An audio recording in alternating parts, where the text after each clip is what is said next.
Matagumpay na naaresto ng mga tao ng Regional Drug Enforcement Unit 9 sa tulong ng NISG Western Mindanao, 2nd ZMFC, Seabourn at Zamboanga City Police Station 9 ang isang high-valued individual sa isinawang buy-bust operation sa Barangay Tulungatong, Zamboanga City.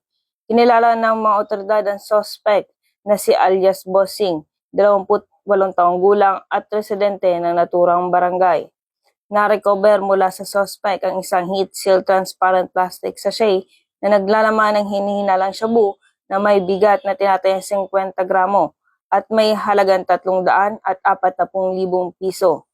Na-recover din ang 1,000 piso na mark money at 49 pieces 1,000 peso bill bilang bugos money. Sa ngayon, ang mga nakumpiskang ebidensya ay dinala na sa Regional Forensic Unit 9 para sa masusing pagsusuri, habang ang suspect ay kasalukuyang nasa kustudiya ng Zamboanga City Police Office para sa tamang disposisyon.